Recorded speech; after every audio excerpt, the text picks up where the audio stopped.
a grabar y en un minuto te digo que comencemos la transmisión. Nos compartes el link para compartir la en vivo? Claro que sí, ahorita se los pongo en el chat para que nos puedan ayudar compartiendo y pues nos puedan seguir, ¿no? Claro, sí. Está cargando y me parece que ya estamos listos. Adelante, Elizabeth.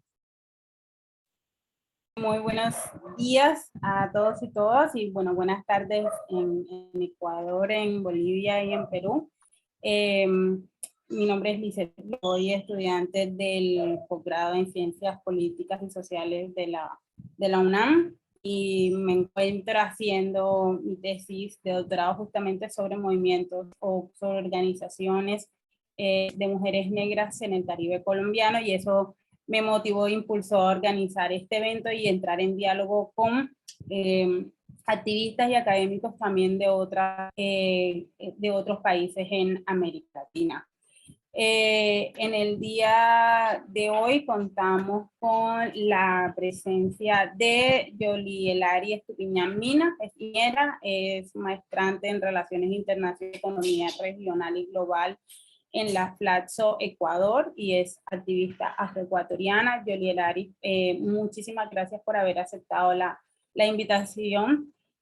La doctora Irsa Varela, quien es profesora investigadora en la Universidad Nacional Autónoma Metropolitana Xochimilco, es doctora en Ciencias Sociales por la UAM Xochimilco, maestra en Estudios Latinoamericanos por la UNAM, licenciada en Comunicación. Su estancia postdoctoral la hizo en el CIESA-PES en 2018 y 2020, investigadora 2020-2023 en el Colmex, periodista y miembro del Sistema Nacional de Investigadores del CONACYT en el nivel 1.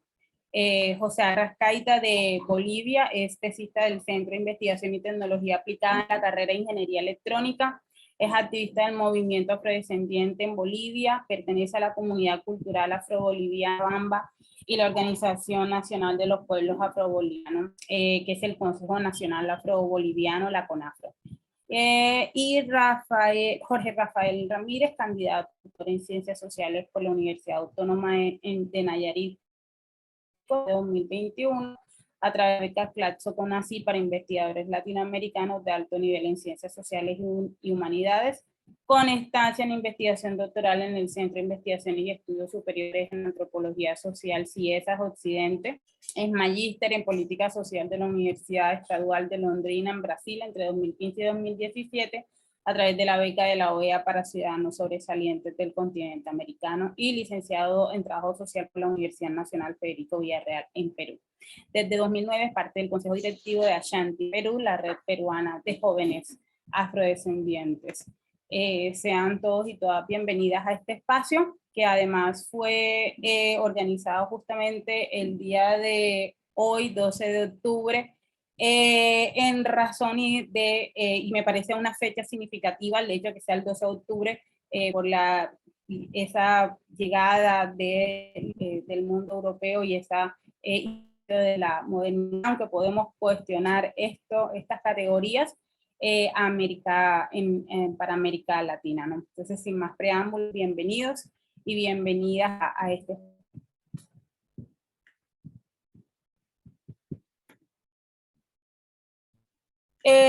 Bueno, yo quisiera iniciar con una pregunta. Vamos a hacerlo a manera de conversatorio. Vamos a tener como 4 ejes que les he propuesto para discutir desde cada uno de los países de ustedes, y que justamente vamos a iniciar con unos recientes que me encontré que he estado recopilando sobre población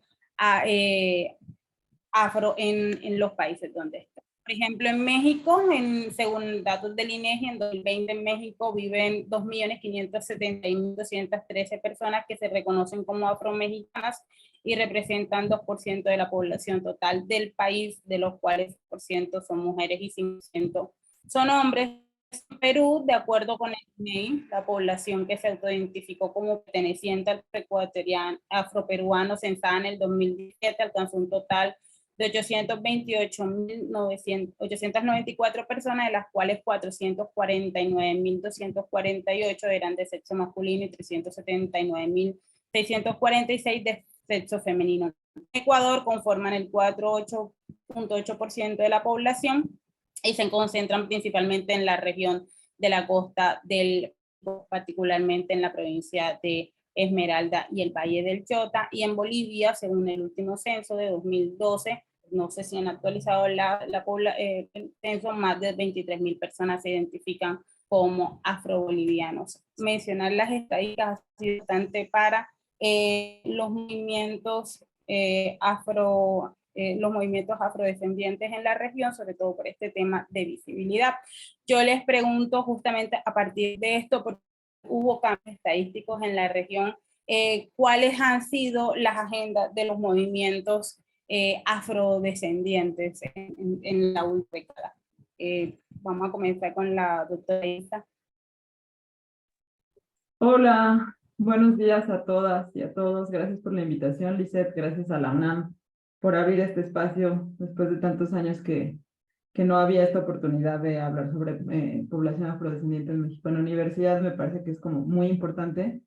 Pienso que para responder un poco a tu pregunta, como en los últimos años, en México particularmente, ha ido mutando la agenda de estas organizaciones, ¿no?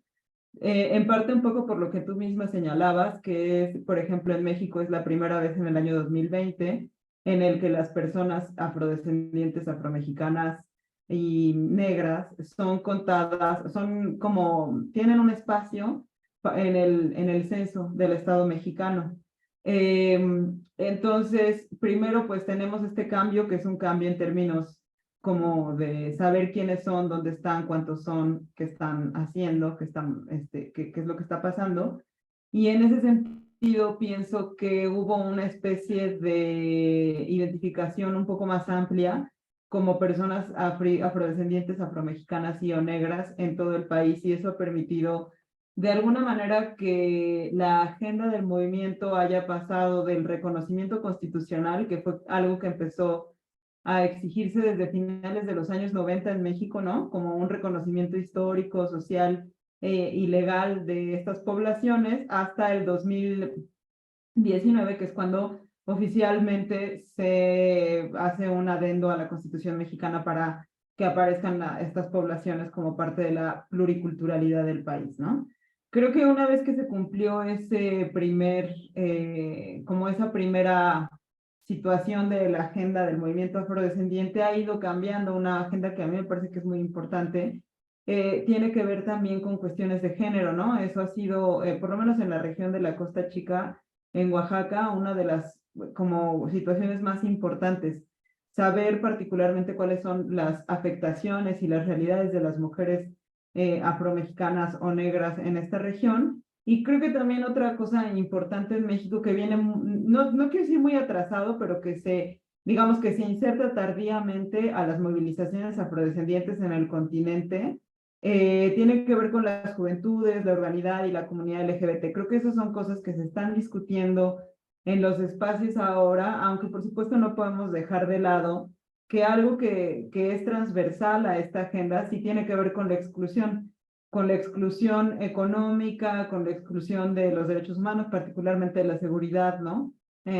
Como digamos de la guerra que estamos viviendo en México, también es una cuestión transversal que está en la discusión del movimiento afrodescendiente, ¿no? También me parece que hay otras cosas que son como discusiones que a mí me parecen mucho más internas y que tienen que ver con qué podemos pensar o quién se puede identificar como una persona afrodescendiente en México, en un país donde el mestizaje pues ha jugado un papel súper importante para, digamos, como la identificación, yo sí diría étnica, aunque generalmente en México lo étnico se utiliza solo para señalar a la población indígena y afrodescendiente. Sin embargo, creo que también una identificación étnica, pues, entonces, como en México, ¿quién se identifica o no como afrodescendiente, como negra, como afromexicana naturalizada, ¿no? Es decir, hay como muchas discusiones que están en relación con la posibilidad de identificarte como una persona afrodescendiente en una región que históricamente no solamente ha como intentado borrar la presencia de población afrodescendiente, ¿no? En términos históricos, sino también como qué está pasando con estas especies de... Yo siempre digo que como que nociones imperiales de la raza, ¿no? Como de qué manera dialogamos en América, en México particularmente, con la situación histórica de nuestro vecino Estados Unidos y con algo que sí había sucedido, sobre todo en los años 90 y 2000, que es el diálogo que establecen las organizaciones que ahora podríamos llamarle rurales, ¿no? De personas afrodescendientes con el movimiento afrodescendiente colombiano, con el movimiento, con varios movimientos en el Caribe y que ahora, y con el de Estados Unidos también, y cuáles son los puntos de encuentro entre estos espacios, ¿no? Creo que también esas serían como, por lo menos hasta donde yo veo ahora las agendas en México.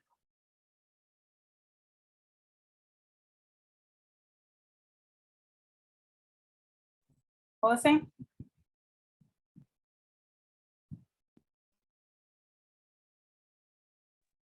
Perdón, ¿dijiste, José? Sí. Ah, ok, perfecto, no te había escuchado, perdón. Bueno, primero que nada, muy buenas tardes a todos. No sé si se me escuchó cuando saludé la primera vez, pero bueno, en cuanto a las actividades que ha tenido el pueblo afroboliviano y la agenda que tiene el pueblo ahora mismo, necesario dar un poquito de historia y conocimiento sobre cómo se fue formando esto. Un resumen breve sería que a partir de la década de los 80s se iniciaron las organizaciones afrodescendientes en lo que es el territorio boliviano. Esto en las ciudades principales, que fueron en Cochabamba, Santa Cruz y en La Paz. Posterior a eso, no fue hasta el 2011 que se crea lo que es el Consejo Nacional para el Pueblo Afroboliviano. Este es el ente matriz u organización nacional más importante que se tiene cuando se refiere a lo que es el pueblo afroboliviano. Este consejo a su vez está subdividido en los consejos departamentales y tiene lo que es el Instituto de la Lengua Afroboliviana y lo que se conoce como el Consejo de los Estudios Afrobolivianos.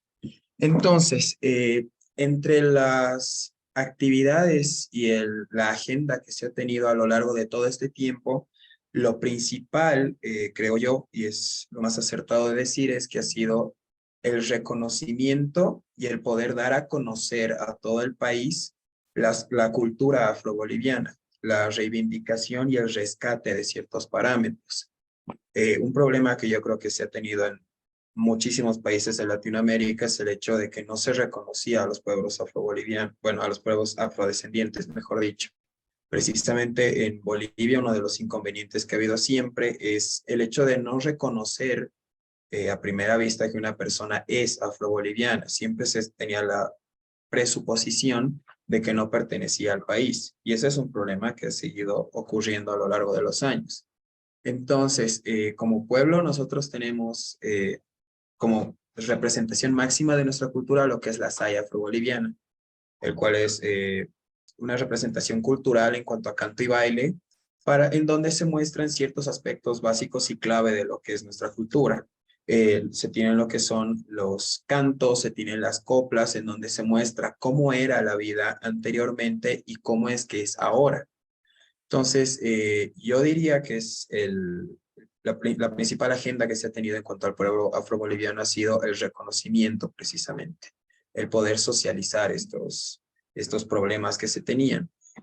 Posterior a eso, a partir del año pasado, se ha realizado lo que es el primer Congreso Nacional por la Lengua Afroboliviana, porque sí, el pueblo afroboliviano posee lo que es una lengua que no era reconocida. Recién el año pasado se pudo dar el poder aprobar lo que es un glosario específico en donde se puede dar como una base y un pie a poder formar posteriormente lo que es un diccionario, poder establecer y que sea reconocido por el gobierno nacional que nosotros poseemos una lengua.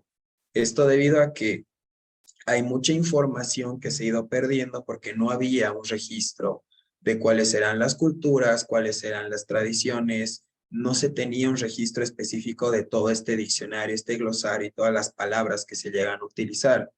ha sido necesario el poder hablar con las personas mayores de la comunidad y poder hacer una recopilación de todo esto, porque era una lengua que prácticamente ya se había perdido.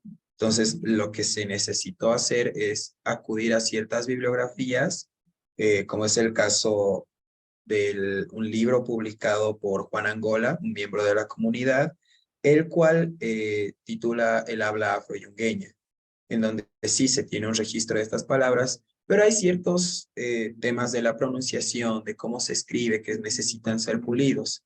De esto es de lo que se encarga el instituto, que es el brazo operativo técnico, que es el Consejo Educativo del Pueblo Afroboliviano. Se encarga de realizar esta recopilación, de poder filtrar la información y posteriormente se va a poder publicar lo que es este diccionario y hacer que se reconozca legalmente el hecho de que existe una lengua.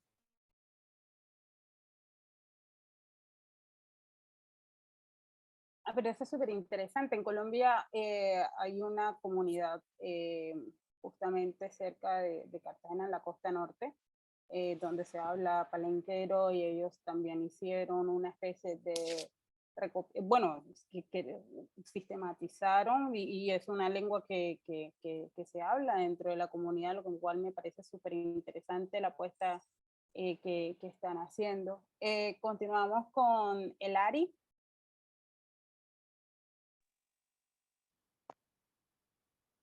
Gracias, Lisbeth. Bueno, Gerari, es mi nombre. Yoli, más fácil, o Gerari. Sí, vale. Gracias.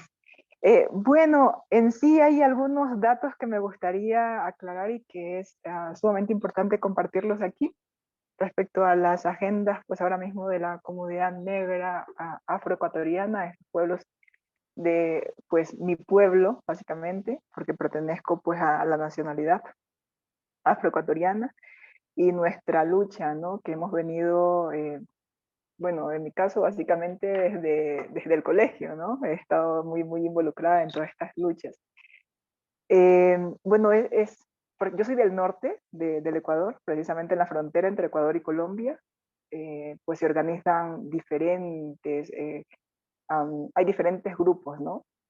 Pero el grupo principal, que es la organización de pueblos, de comunidades afro, ¿no? Negros, de la zona norte, ¿no? Que es precisamente localizados en San Lorenzo.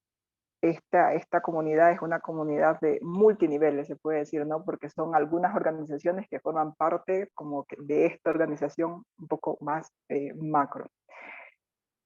Una gran parte de la agenda que me gustaría mencionar y que pues mencionaste inicialmente, nosotros en el censo, por ejemplo, de población y vivienda, ¿no?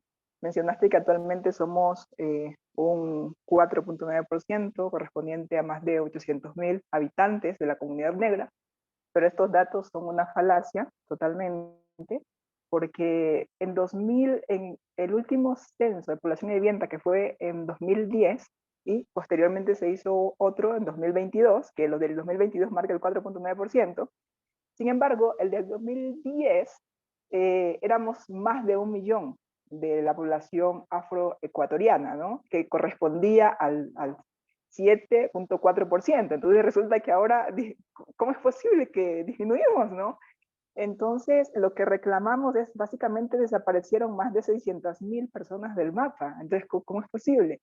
Esta es una de las partes, es una parte sumamente importante de esta agenda afroecuatoriana, porque buscamos que se reconozca, ¿no? Dentro de este censo de población y vivienda, pues toda esa cantidad de personas que han dejado fuera del censo. En Ecuador, pues desde el 98, que se inició básicamente la lucha ha venido desde mucho antes, pero desde el 98 se hizo una visibilización, ¿no? De la comunidad de los pueblos y nacionalidades negras, que anteriormente ni siquiera éramos considerados en los censos de población y vivienda, era como si no existíamos, ¿no? Entonces siempre se hablaba como de igualdad, no importa, es que no es necesario saber cuántos hay, porque pues es lo mismo para todos, pero sabemos que la realidad suele ser sumamente diferente. Entonces ya en 2000, en los años 2000, entonces empezó a agregarnos básicamente a los pueblos y nacionalidades negras como a contabilizarlos, ¿no? A contabilizarlos. Y en 2010, que fue un poco más estructurado, ¿no? O sea, por ejemplo, en el censo preguntaban cómo te caracterizas, afroecuatoriana, negra, etcétera, etcétera.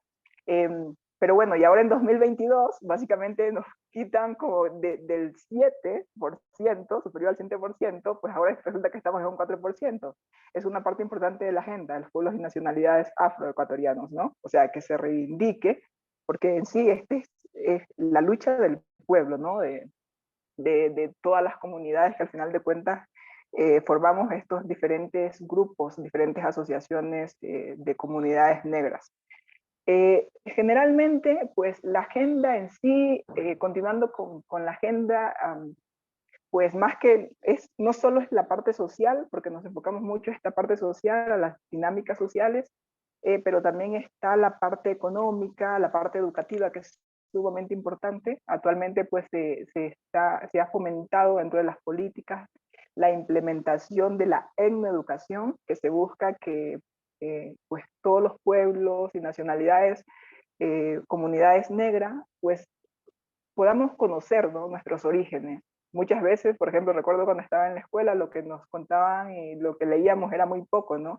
Generalmente la bibliografía existente es muy poco, ¿no? Se ha venido trabajando desde hace mucho tiempo con muchos líderes. Por ejemplo, hay una líder a quien admiro mucho, una líder de mi zona, se llama Inés.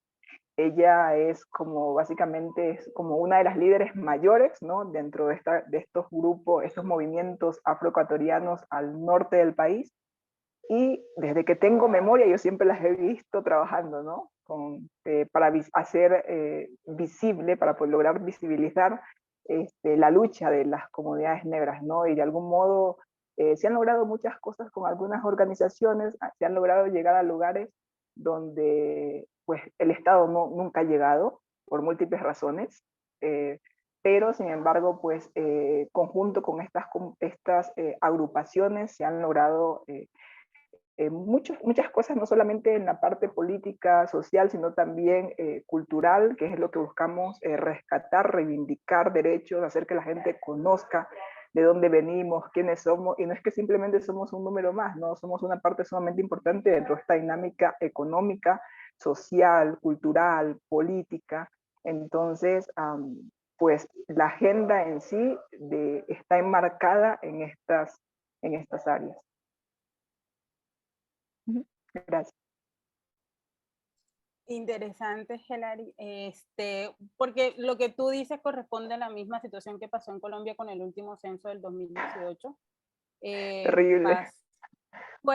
Y además fue terrible porque en las poblaciones negras, de hecho, ni siquiera, o sea, desaparecimos de las encuestas del censo nacional, y pasamos de ser una población un poco más de un 10%, pasamos a ser menos. Lo que hicieron fue un ajuste técnico dentro de las estadísticas,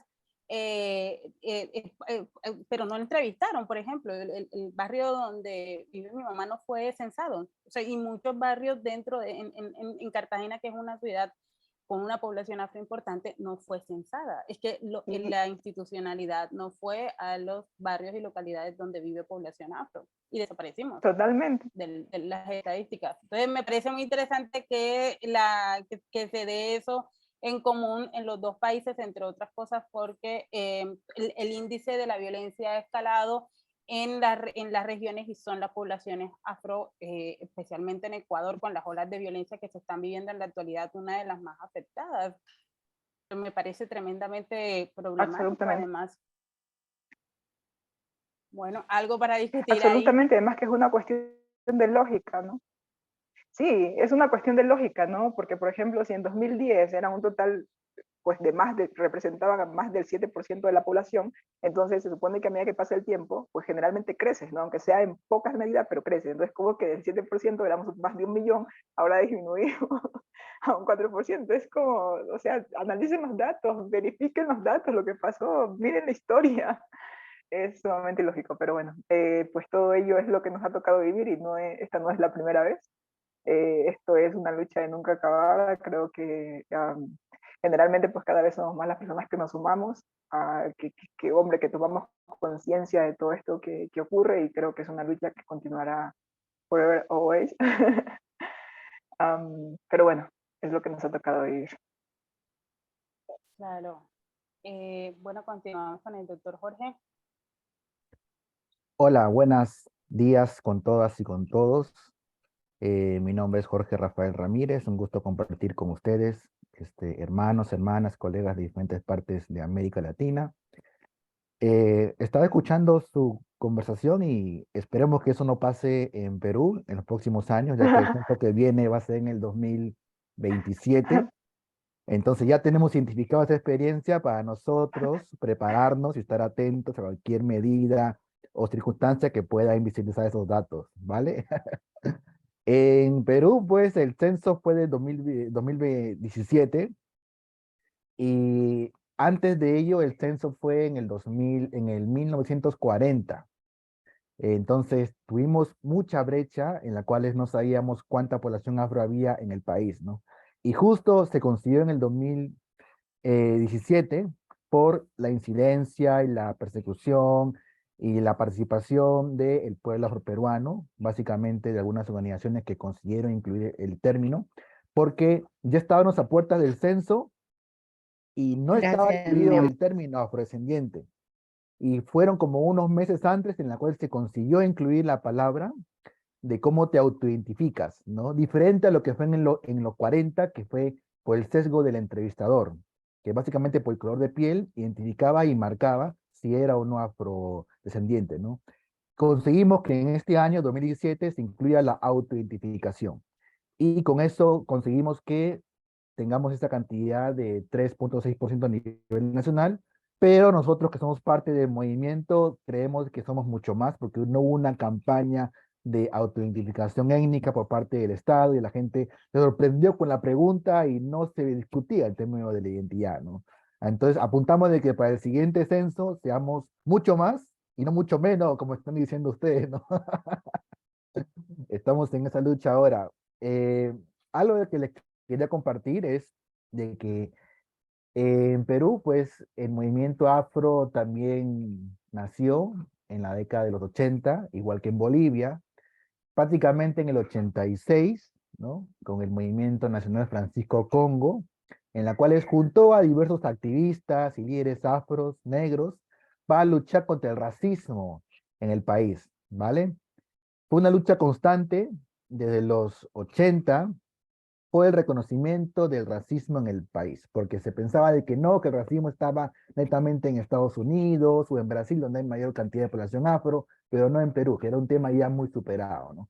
Se consiguió y se persiguió para que se colocara en la agenda pública el tema del racismo eh, en los 80, en los 90 también, ¿no? Después fue cambiando un poco la medida de la agenda, ¿no? Fue por el tema de la inclusión en las políticas públicas, inclusión en política de salud, educación, trabajo y entre otras, ¿no? Y vale, tuvimos muchas conquistas en este tiempo que me gustaría mencionarles, como por ejemplo, hemos conseguido en estas últimas décadas que tengamos en el Ministerio de Cultura una dirección que aborda políticas para pueblos afroperuanos, que fue en el 2013. Entonces tenemos dentro del aparato público una pequeña oficina, inicialmente iniciado por 2 especialistas que trabajaban para promover políticas para el pueblo afroperuano, ¿no? Y hasta el día de hoy se ha mantenido esa oficina. Entonces tenemos una dirección que vela por nuestros derechos, que insiste en hacer políticas y acciones para fomentar los derechos del pueblo afroperuano, ¿no? Y se consiguió que tengamos también un registro, ya que tenemos con esta oficina, tenemos un registro que es el ROA, el registro de organizaciones afroperuanas, en la cuales en el estado pueden ver ahí todas las organizaciones y colectivos afroperuanos que tenemos. Ya vamos a llegar a casi los 100, con sus correos, sus teléfonos, sus direcciones, para que cualquier persona lo pueda identificar y pueda acercarse, ¿no? También hemos conseguido que tengamos un grupo de trabajo de políticas afroperuanas, que es el GTPA, que es un espacio en el cual se juntan diversas organizaciones para poder discutir cómo va el avance de políticas del pueblo afro, qué estamos haciendo bien, qué estamos haciendo mal, y presionar a los municipios para que ellos cumplan en acciones para el pueblo afroperuano, ¿no? Eso hemos conseguido nosotros en el Ministerio de Cultura. En el Ministerio de la Mujer tenemos también un espacio que se llama la Mesa de Trabajo Mujer Afroperuana, que reúne a diversas líderes y activistas de organizaciones afroperuanas que se juntan para poder discutir cómo va el avance de género, el avance sobre políticas para la población afro a nivel general, ¿no? Con rasgos con el tema de género y tema también de violencia, ¿vale? Esta oficina ha conseguido muchas cosas interesantes, como por ejemplo, el 25 de julio, como sabemos, es el Día de la Mujer, el Día de la Mujer Afrolatina, Afrocaribeña y de la Diáspora, y esta oficina, estas mujeres consideran de que también se puede incluir el término por el Día de la Mujer Afroperuana. Entonces, el Estado ha reconocido a nivel del Congreso y Parlamento también que se celebre el Día de la Mujer Afroperuana, ¿no? Eso fue un punto muy importante para avanzar en políticas, en la visibilidad de estas políticas, de estas identidades, ¿no? Una cuestión que me gustaría comentarles también es que en el Ministerio de Educación, al igual que la compañera de Ecuador, estamos luchando para que se pueda incluir en la currícula escolar la historia y el aporte del pueblo afro al desarrollo de la nación.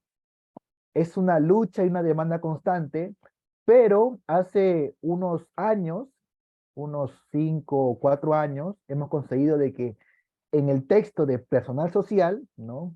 En cuarto de secundaria, se incluya un pequeño módulo que hable sobre la cultura afroperuana, y que eso lo han recibido todos los estudiantes a nivel nacional, lo cual es un logro de visibilidad, pero también sabemos de que es necesario seguir avanzando por mucha más visibilidad, ¿no? En todos los niveles de educación, no solamente cuarta y secundaria, sino también en primaria, secundaria, en todos los niveles, ¿vale?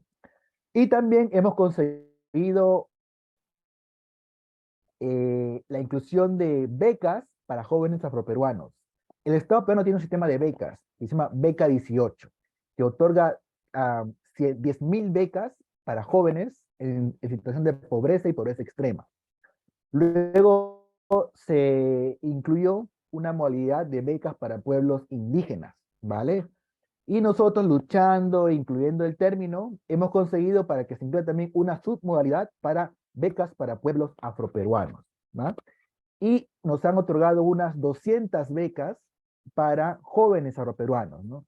Que tienen que ser reconocidos por las organizaciones afroperuanas mediante una carta, y ellos discuten y pelean cupos entre ellos, no con la población general, sino entre ellos. Básicamente, asumiendo un tipo de experiencia tal cual existe en Brasil, con las becas para jóvenes negros, estamos teniendo ahorita en el Perú. Esta generación de becas ya tiene unas 2 o 3 años, 2 años que se ha incluido, y ya tenemos ahorita experiencia de jóvenes afros que ya han podido acceder a la universidad y a centros de estudios superiores. Porque usualmente, según los estudios, han evidenciado de que de 10 jóvenes afros, 3 consiguen acceder a la universidad, ¿no? Y de ellos solamente 1 consigue terminarla. Por lo cual estamos trabajando para que esas becas se puedan difundir y tener con ello más jóvenes afros en las universidades, ¿no? Eso, también otras acciones que en la conversa vamos a ir mencionando y discutiendo entre todas y todos. Gracias. Interesante lo que nos cuenta Jorge, y gracias por tu aporte. Justo a partir de todas estas acciones afirmativas que ha ido logrando el pueblo afroperuano, creo que es pertinente entonces hablar de los procesos organizativos de las comunidades y de las poblaciones, que nos den cuenta un poquito más de justamente de cómo se han organizado, de cómo se han conformado, porque para poder lograr estar en las estadísticas necesitamos organizarnos primero. Entonces voy a cambiar un poco esta vez el orden, y me gustaría comenzar contigo, Jorge. Bueno, nosotros hemos estado incidiendo mediante los espacios públicos, pero les cuento que la pandemia por la COVID-19 ha paralizado un poco esa lucha. Las dinámicas han cambiado, ya que inicialmente estábamos de manera más constante, más perenne, luchando y participando en espacios públicos y de gobierno, pero esta virtualidad, que efectivamente hay una brecha tecnológica con los pueblos afroperuanos, ha configurado el escenario y ha hecho que la participación afro ya no sea tan activa, sino sea un poquito más restringida, ¿vale? Estamos nosotros iniciando procesos de diálogo, de lucha constante, pero esto va netamente por las organizaciones. El movimiento afro es un movimiento conformado por organizaciones afro, ¿no? En las cuales algunas son chicas, son medianas, pero que todo el mundo avanza a manera de las organizaciones. De manera conjunta, aglomerada con movimiento como tal, hemos tenido algunas falencias en el tema de unidad, en el tema de colectividad orgánica, hemos tenido muchas disputas, por lo cual las luchas ahorita están yendo más por organizaciones, colectivos, de manera diferenciada, ¿va? Y con ello, cada organización está luchando con actividades, cosas concretas, círculos de resistencia y otros para continuar visibilizando su temática y sus demandas. Entonces, el movimiento afro que tenemos ahorita es un movimiento de organizaciones que por algunos tipos de falencias, debilidades institucionales, no han podido coaccionar de manera orgánica. Y es por eso de que en nuestra realidad peruana no hay experiencias en las cuales tengamos marchas conglomeradas de población afro exigiendo derechos, o plantones con gran cantidad de público afro exigiendo derechos, y no tenemos experiencias muy pocas en ese sentido, ¿no? Han habido algunas marchas, algunos plantones, pero no han habido una cantidad significativa de gente afro respaldando esas marchas, lo cual refleja una débil coerción, una débil unidad y una débil articulación interorganizaciones para ir de la mano en pro de las demandas nuestras. Sin embargo, a nivel de organizaciones, de colectivos, hay experiencias muy interesantes para poder rescatar, ¿no? Experiencias como, por ejemplo, que abarcan temas en el ámbito literario, que hay grupos que se dedican netamente a poder producir textos, producir artículos académicos mediante revistas y centros de investigación, otros que ven temas en el ámbito de la cultura, en el ámbito del rescate, del folclore, de la cultura y de la danza afroperuana, otros que ven temas en el ámbito de derechos humanos, participación social y política, y a nivel organizativo, a través de las colectividades han podido generar actividades y cosas en común, ¿no? Pero va en ese sentido de la lucha, no una lucha netamente orgánica de masas como pueblo, sino netamente por organizaciones y colectividades.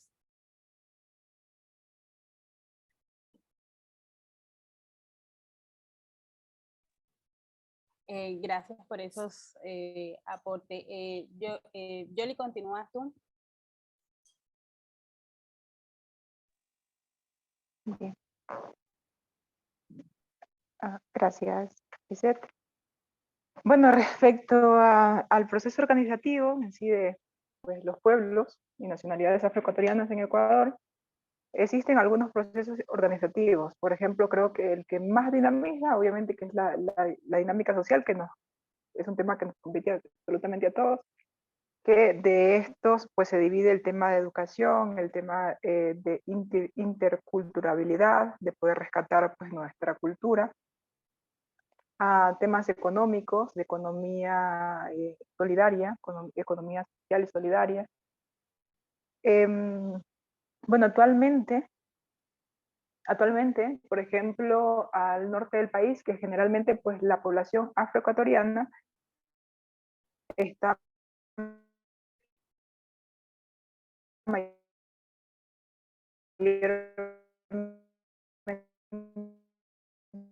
localizada, pues ha dado a las ciudades más grandes. Por ejemplo, ahora mismo se considera que la mayor cantidad de la población afroecuatoriana, aunque de manera dispersa, que les ha tocado mudarse a ciudades más grandes y que ocupan incluso los lugares rurales, ¿no? de estas grandes ciudades, pues la mayor parte está precisamente localizada en Brasil, perdón, en Guayaquil, yo en Brasil.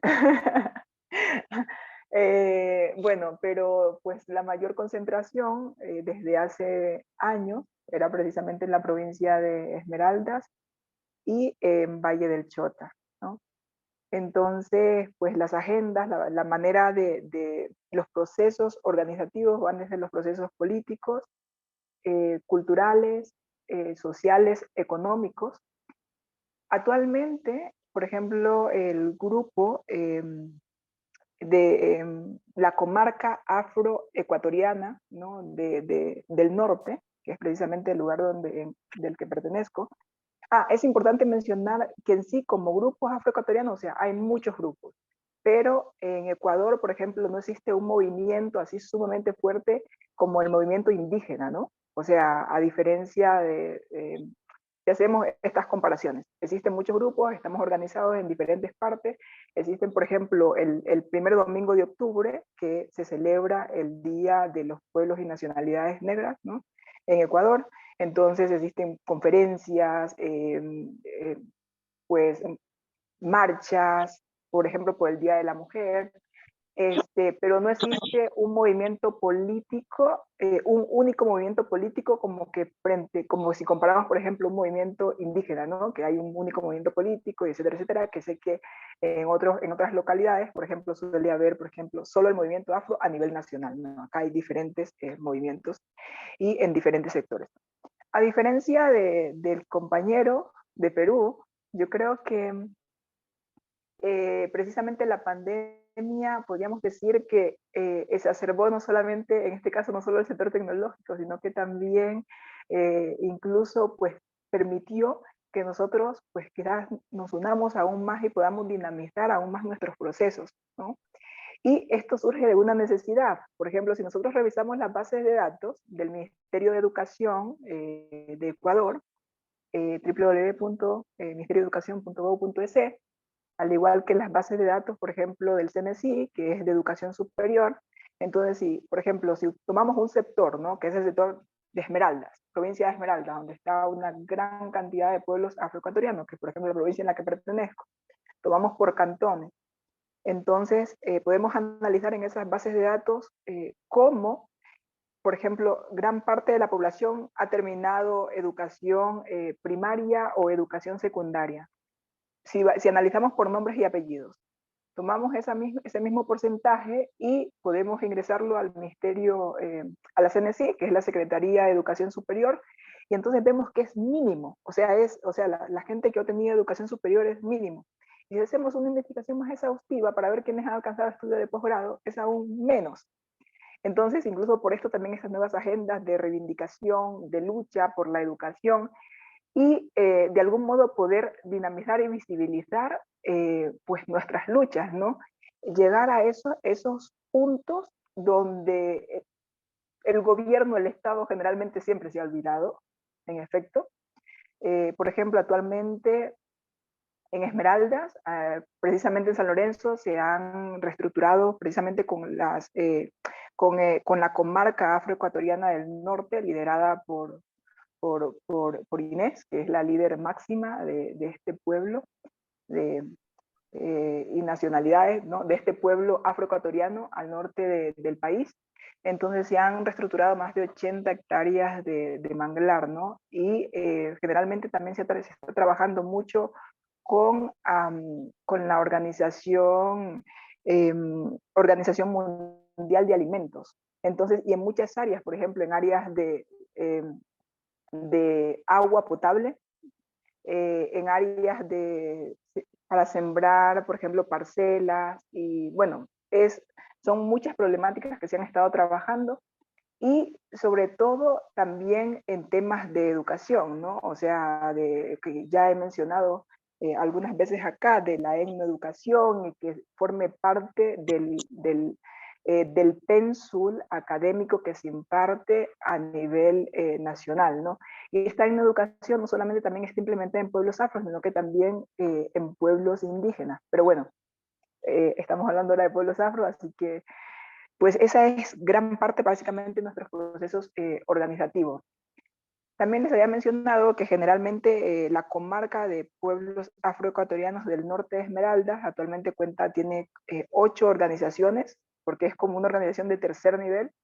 Entonces tiene 8 organizaciones, entre organizaciones, por ejemplo, generalmente todas las organizaciones realizan desde educación, temas económicos, temas políticos, porque todos somos organizaciones políticas también, mujeres políticas en gran parte, la mayoría son mujeres políticas, que participan de manera escritoras también, por ejemplo, de versos, bueno, entonces fomentamos este conocimiento, creo, pues, en el caso de los jóvenes, que la última organización que se está ahora mismo fomentando es una organización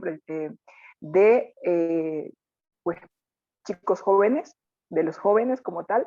Las otras son lideradas básicamente por personas un poco más grandecitas, ¿no? De 40 en adelante, pero la última, que es la octava organización que se está fomentando con todo este grupo afroecuatoriano, es la de organizaciones jóvenes. Y va acá desde lo político, desde lo económico, desde lo cultural, porque es el rescate también no solamente de nuestra, o sea, lo que no se ha visibilizado desde hace mucho tiempo, nuestras contribuciones académicas, sino también es la reivindicación incluso de bailes, danzas, el rescate de toda la cultura, y esto conlleva tanto la educación, la economía, la política, absolutamente todo eso, como un rescate un poco más macro en el que se trabaja. Bueno, gracias. No, súper interesante lo que cuentan, porque uno va encontrando demasiadas similitudes, o sea, con las diferencias particulares de cada caso en cada país, pero uno va encontrando muchas similitudes entre lo que pasa en un caso y el otro, ¿no? Continuamos con José. Claro, bueno, en cuanto a la organización que se tiene, como ya había mencionado, había adelantado un poco en la anterior pregunta, en cuanto al pueblo afroboliviano, nosotros tenemos lo que es la CONAFRO, que es el Consejo Nacional para el Pueblo Afroboliviano, y este a su vez tiene sus sedes en cada departamento.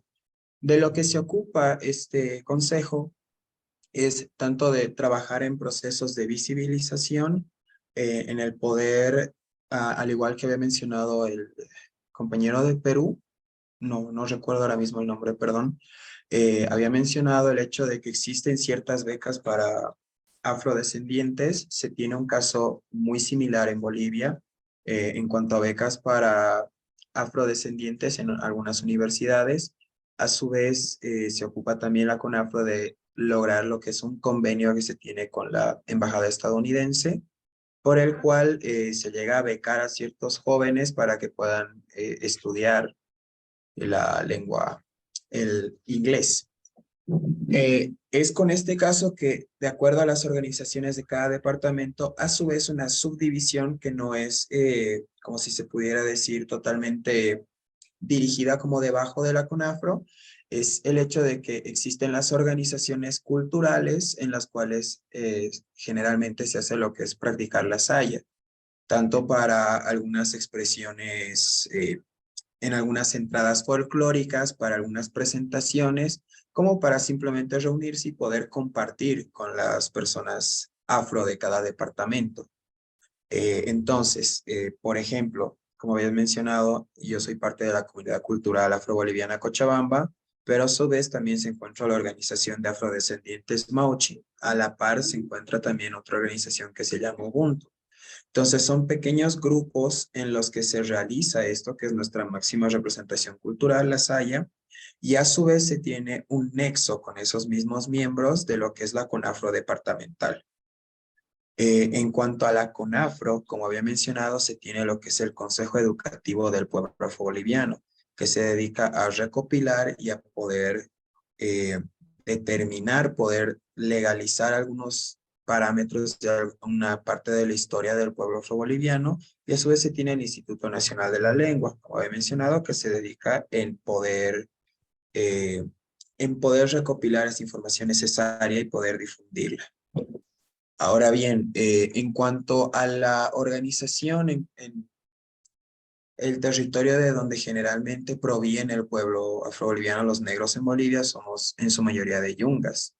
Ahora, la organización que se tiene ahí es de acuerdo a las provincias. Se tiene unas 40 comunidades en lo que es Yungas, que está ubicado en la ciudad, perdón, en el departamento de La Paz, y esta a su vez tiene ciertas provincias, ¿no? Que son en sí determinadas por el territorio.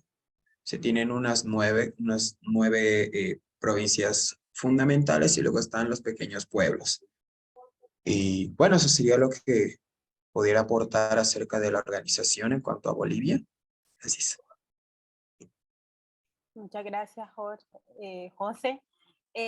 Doctora Itza. Gracias.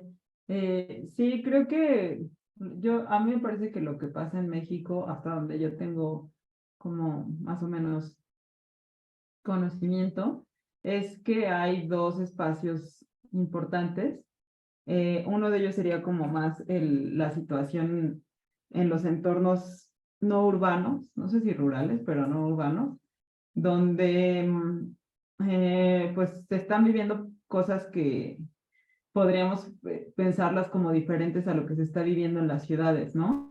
Creo que es importante señalar, por ejemplo, que en la Ciudad de México, en Guadalajara y en otras ciudades grandes del país, la importancia de pensarse como una persona afrodescendiente, es decir, como alguien que o ha migrado de algunos espacios rurales o también que se identifica como por su familia, como una persona afrodescendiente, son procesos interesantes que me imagino que podrían ser pensados como procesos de contramestizaje, ¿no?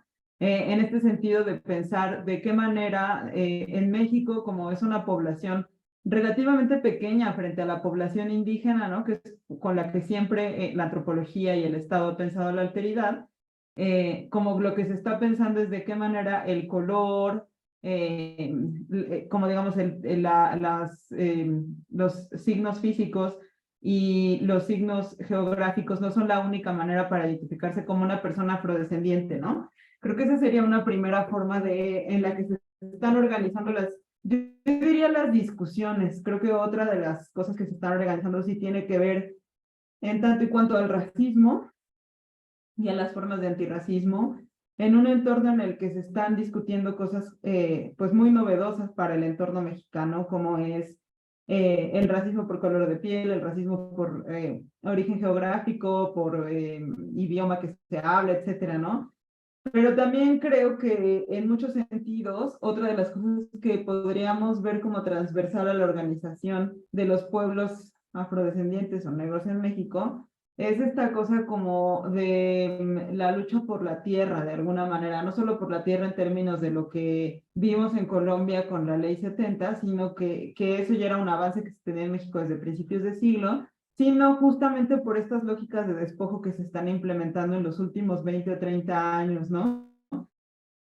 Y que generalmente en México no se encuentran estas dos intersecciones entre la lucha étnica o la lucha identitaria o antirracista con estas luchas por el territorio. Es difícil, ¿no? Porque me parece que hay una perspectiva en la que la organización por la defensa del territorio pareciera un poco más radical frente a una organización identitaria que así ha sido de alguna manera como muy tomada por el Estado para unas lógicas de su propia recomposición, de su propia, entre comillas, recomposición, o de como de alguna manera meter en esa discusión a los sujetos, ¿no? Pero sin embargo, creo que han estado presentes en muchas luchas que no necesariamente son de corte identitario, pero sí me parece que una de las cosas importantes sigue siendo de qué manera, y que creo que esto es para todas las luchas afrodescendientes en América Latina, de qué manera sí hay un reconocimiento, ya sea a nivel internacional o a nivel nacional o a nivel local, pero que ese reconocimiento no necesariamente redunda en políticas públicas que se acoplen a las realidades específicas de las poblaciones, ¿no? Creo que esa es una de las cosas como que más ruido está haciendo en el movimiento afrodescendiente, junto con esta necesidad de verse como hiperrepresentados en algunos espacios, pero que esa representación no redunde en una mejor calidad de vida, ¿no? Entonces creo que esas son las discusiones que se están dando ahora, junto con el tema de, en México muy particularmente, quién se identifica como afrodescendiente y qué no, en esta lógica de contramestizaje, que es diferente a pensarse como una persona negra en ciertos entornos, porque hay lugares en los que, justamente por el racismo, esta identificación que podríamos decir como afrodescendiente, pues no existe esa posibilidad, porque los marcajes raciales en términos de las microgeografías son muy evidentes, ¿no? Y son como muy específicos y funcionan de una manera como muy concreta para la dominación de ciertos grupos sobre estas poblaciones en particular. Interesante, porque en Colombia sí mucho el tema de la autoidentificación estuvo asociado y sigue estando asociado al fenotipo, ¿no? Entonces, por ejemplo, o sea, en Cali o en Cartagena, que son dos ciudades que tienen mayoría de población afrodescendiente, es muy común decir no todos negro, negra, y ese es el reconocimiento más que la categoría afrodescendiente, que aparece como una cuestión más bien lejana y distante, porque está asociado a ciertas prácticas culturales que la gente no identifica, que no identificamos como algo de relacionado, ¿no? O sea, es el color de la piel el que te da un indicio de tu pertenencia étnica, ¿no?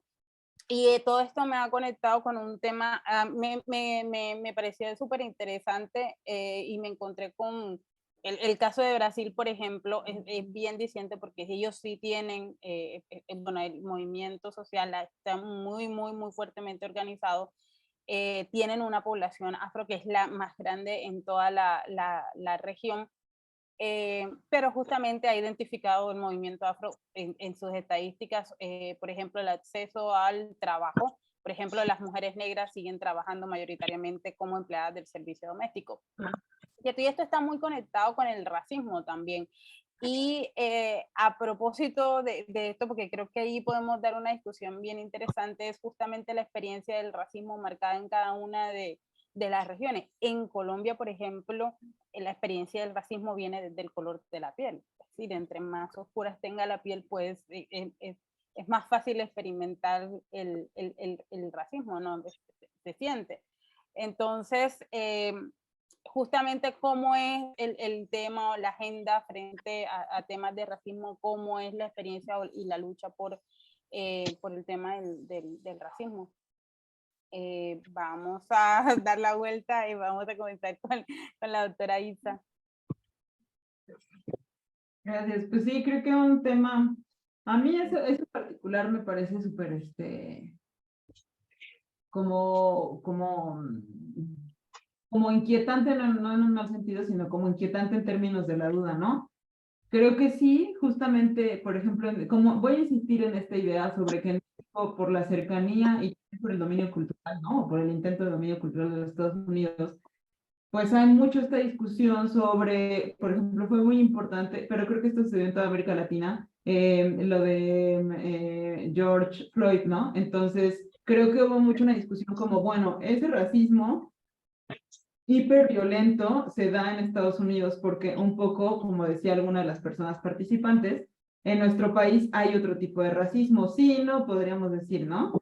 Esta lucha que se define como, entre comillas, antirracista, sí creo que pone en el centro una cosa vinculada no solamente con la población negra / afrodescendiente, sino también con la población indígena, que somos muchas personas, o sea, como en México, la dificultad entre decir a alguien que es, incluso esta noción de afroindígena en México es bastante productiva en el sentido de pensar cómo han sido estas relaciones.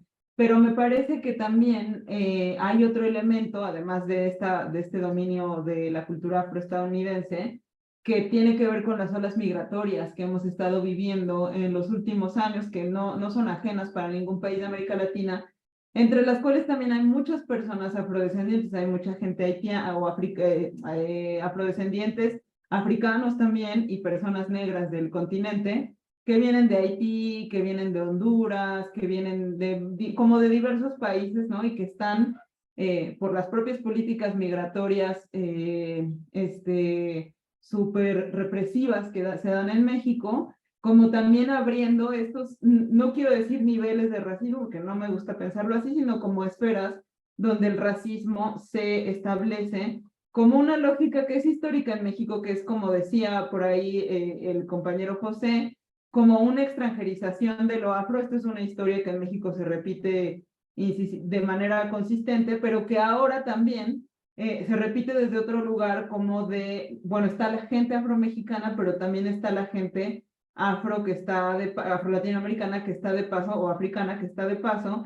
¿Y qué pasa con ese racismo que se junta a un estereotipo vinculado justamente a como están de paso, aunque muchos y muchas personas no solo están de paso, sino que se están quedando en México, dando este lugar a una como raíz o a una presencia diferente frente a lo afrodescendiente, ¿no? Que ya no solo tenemos que pensar en términos de lo nacional, de la historia de la esclavitud, del borramiento durante, digamos, los 5 siglos, ¿no? Como que ya no es solo gente que está en Costa Chica, que es una región donde se ha hecho como la mayoría del movimiento y la investigación y tal, sino que está pasando con estas nuevas formas de personas negras, africanas y afrodescendientes que en nuestro país están poniendo en la discusión el tema del racismo también frente al nacionalismo, ¿no?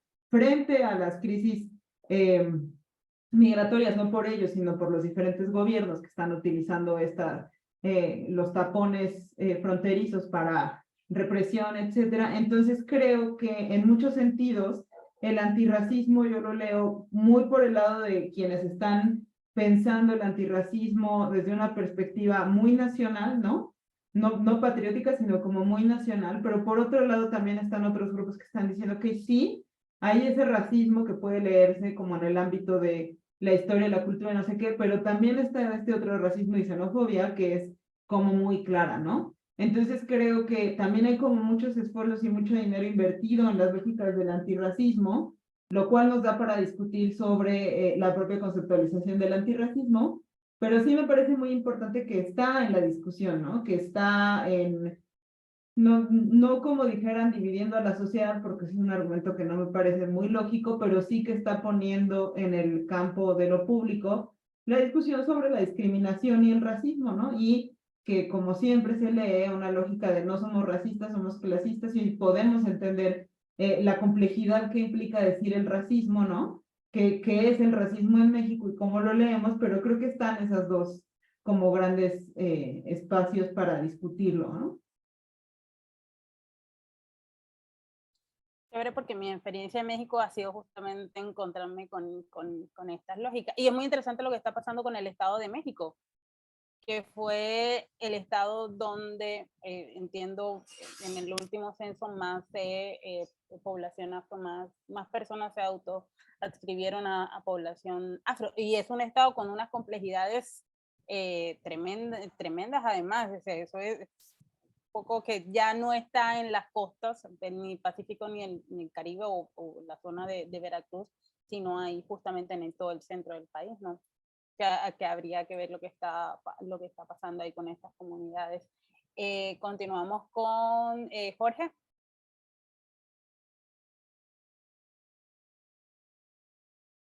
Vale, gracias. Me gustaría agregar a lo que comentó la compañera Itza, de que en Perú, a raíz de la migración venezolana que hemos tenido hace ya muchos años, se está sintiendo, experimentando una venezolanización de lo afro, que toda persona afroperuana que ven en el sector público o en las calles, la persona asume que es venezolana, ¿no? Entonces estamos en un proceso de volviendo a negar la existencia de lo afro en algunos sectores y en otros no, ¿no? Eso es lo que estamos viendo ahorita en la realidad peruana, que se siente y se percibe en las calles y en los ámbitos públicos que tenemos, ¿no? También sobre la experiencia del racismo, el racismo ya no se percibe de manera tan violenta como hace años anteriores, por eso se ha avanzado con el tema de la persistencia y la lucha del pueblo afro para conseguir eso, pero el racismo siempre está mutando, ¿no? Y ha mutado para ser un racismo del ámbito estructural e institucional. Y esto ha permitido de que muchos afros no consigan acceder a espacios de poder. ya que las instituciones no permiten que puedan escalar en cargos públicos, ocupar cargos de toma de decisiones o ocupar puestos de espacios políticos. Por lo cual se sigue repitiendo y se ve en el censo, porque en el censo de 2017 señala de que la mayoría de población afro está en el ámbito de sectores de servicios y obreros, más no en otros espacios. Entonces, ahí estamos viendo que como este racismo que dejó de ser netamente ultraviolento, ¿no? Se ha camuflado para estar en las instituciones. Y es una barrera que no permite que puedan acceder a mayores espacios de toma de decisiones. Por eso que, por ejemplo, en el censo del 2017 salió un dato importante, que de 8 de cada 10 hogares afroperuanos tienen ingresos totales menores a $450, que es 11% por debajo del promedio nacional, ¿no? Y otro dato que, por ejemplo, de que muchos de ellos no cuentan con seguro de salud, que cuentan 3.4% bajo que el nivel nacional, o que la mayoría de ellos son obreros. Entonces, este tipo de racismo que tenemos, que también ha existido y está un poco en los medios de comunicación tradicionales, porque todavía en las figuras públicas de los medios de comunicación no se refleja tal cual la presencia afro. Por eso que unas organizaciones han generado canales alternativos, como por ejemplo hay una organización que se llama Afrote Perú, que lo que intenta es generar contenido de afrodescendientes para afrodescendientes, ¿no? Al ver una brecha existencial de representación en los medios de comunicación tradicionales. Eso es una brecha que tenemos y por lo cual muchos están luchando en ese sentido. Entonces, esta percepción del racismo en el Perú se está viendo en el sentido de la lucha o la presencia de la barrera estructural e institucional que se van extendiendo en los sectores públicos y políticos del país.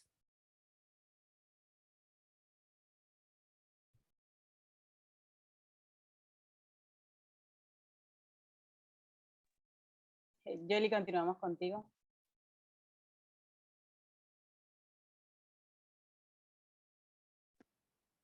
Gracias, Lisette. Bueno, veo que generalmente todos tenemos un común denominador. Lo que mencionabas, ¿no?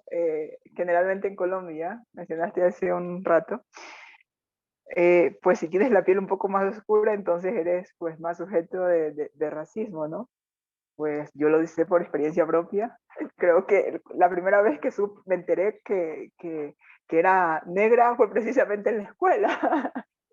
Entonces fue como, wow, para mí un nuevo espacio, ¿no?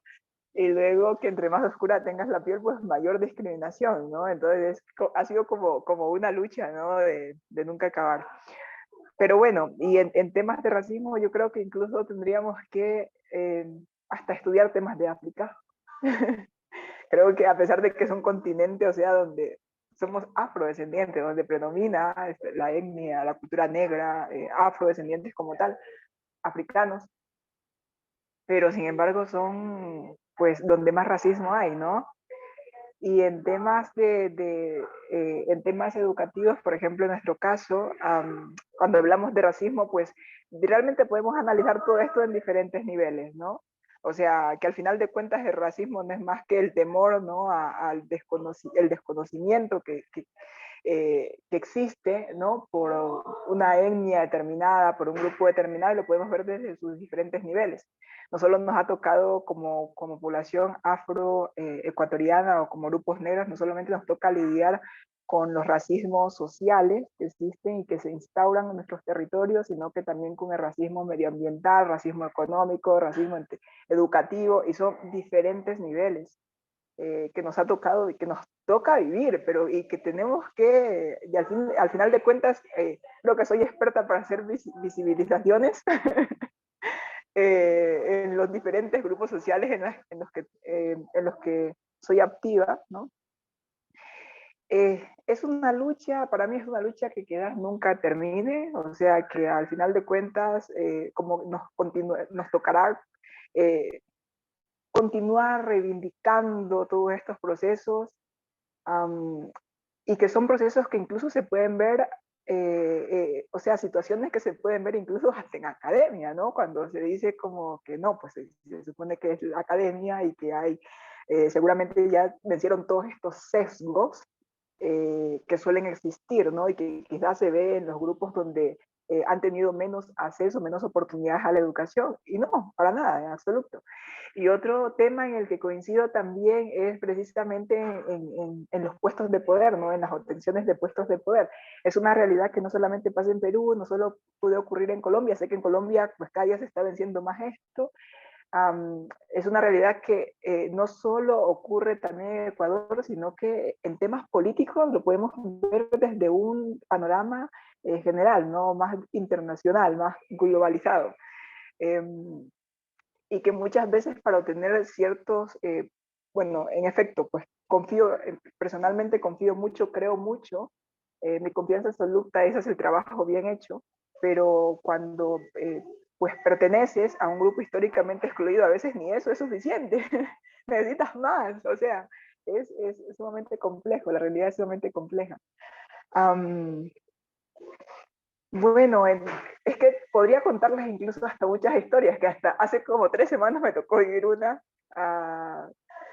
pero en temas de racismo igualmente, creo que vivimos de manera constante y en diferentes escenarios, pero también acaba, también la fortaleza creo de cada uno de nosotros. Confío plenamente, mi creencia absoluta es que pues la gente que más oportunidades hemos tenido pues de acceder a educación superior y tener educación de calidad, de hecho tenemos un compromiso mayor, incluso con la sociedad, para visibilizar estos temas, para las protestas en diferentes espacios sociales puedan pues disminuir, porque quizás falte mucho para hacer que se elimine, ¿no? O sea, que se elimine faltará mucho, mucho aún por hacer, pero quizás se pueda disminuir todos estos sesgos que existen y en diferentes sectores, ¿no? de la sociedad. Gracias. Bueno, esa es mi aportación en cuanto. Y creo que todos y todas tenemos anécdotas para contar de cosas que nos suceden a diario. José, continuamos contigo. Claro, bueno, yo creo que todos estamos de acuerdo en que hay situaciones similares en los países. Como había mencionado en un principio, sí está el problema de negar el hecho de que, en el caso de mi país, el hecho de que una persona negra sea boliviana. He notado en estos últimos años que este problema ha crecido un poco precisamente por, como mencionaba Jorge, el hecho de que haya habido una migración mayor de personas provenientes tanto de Venezuela como al menos en mi país se hizo muy, muy común que llegue gente tanto de Brasil como de Colombia. Y otro caso que se tiene es que Bolivia tiene como un convenio con Cabo Verde, entonces también vienen ciudadanos de África a Bolivia. Y bueno, lo que esto ha conllevado es dos situaciones, una en la que se supone que no hay negros en Bolivia y otra en la que te dicen, no, pero el negro boliviano no es como ellos, el negro boliviano es feo y te dicen, no, tú no pareces de acá. Entonces, hay casos en los que la gente cree que te hace un halago, pero en realidad sí es una forma de racismo. Es algo que se está viviendo. Ahora bien, yo no diría que el racismo ha empeorado. Sí estoy de acuerdo en que es algo que ha ido mejorando conforme ha pasado el tiempo. Yo creo que mi hermana mayor, mi padre, mis abuelos la han pasado mucho peor de como yo la he pasado. Sí he tenido problemas. Ya van 2 veces que me detiene el Interpol para mostrarles mi pasaporte por no parecer boliviano. Pero esos son casos que no han llevado a una violencia extrema. Estoy totalmente de acuerdo en que estos temas del racismo y discriminación han ido mutando conforme ha pasado el tiempo. Ya no es igual que antes, que era, vamos a golpear a esta persona por ser negra, sino que hay pequeñas cosas que se han normalizado. Está el hecho de también negar que exista el racismo. Es decir, estamos en Latinoamérica, estamos acá, en el caso de mi país, estamos en Bolivia, aquí no hay racismo porque seas negro. Y luego tienden a soltarte el comentario más racista que hayas escuchado de esas mismas personas. Entonces, yo creo que esos dos problemas son situaciones que necesitan ser resueltas tanto con la sociabilización y con el poder impulsar a que se conozca más a lo que es el pueblo afrodescendiente. Y bueno, en el caso de mi país sí existe una ley, es la 045, que va en contra del racismo y toda forma de discriminación. No obstante, al menos en mi perspectiva y en la de varias personas con las que he podido hablar, esta ley no es aplicada en su mayoría. Si tú quieres realizar una denuncia por racismo, te encuentras con el problema de que, por ejemplo, el policía con el que estás levantando la denuncia no tiene conocimiento de qué procedimientos se deben seguir en estos casos. Como que está la ley, pero no se aplica como se debería aplicar. Existe, pero no existe el mecanismo ni la culturización o el entendimiento de las personas encargadas de hacer cumplir este tipo de leyes. En cuanto a los espacios académicos y de trabajo, si bien en años anteriores no existía tantas personas afrodescendientes que tengan, por ejemplo, un título universitario, es algo que poco a poco ha ido cambiando, porque hay personas que van migrando de, por ejemplo, de Yungas, que había mencionado que es de donde generalmente se encuentra la mayor población afrodescendiente. En toda esa región no hay universidades. Entonces es necesario salir de Yungas para poder tener un título universitario, para poder estudiar. Entonces, en caso de estudios superiores, sí he visto que ha habido un número mayor de negros que han podido acceder a educación superior. Pero es algo que se debe continuar, es una lucha continua. Es necesario que se pueda dar esta visualización y este entendimiento de que es necesario tener, como he mencionado, una universidad dentro de todo ese poblado. Son si no me equivoco, son unas 40, no, sí son 40 comunidades que se tienen en Yungas, y a mi parecer no es posible que no exista ni una universidad. Debería poder haber una ahí para que no sea necesario tener que salir de donde has nacido, donde te sientes más a gusto, porque está tu familia, digamos, está la gente con la que tienes un vínculo más fuerte para poder acceder a una educación superior.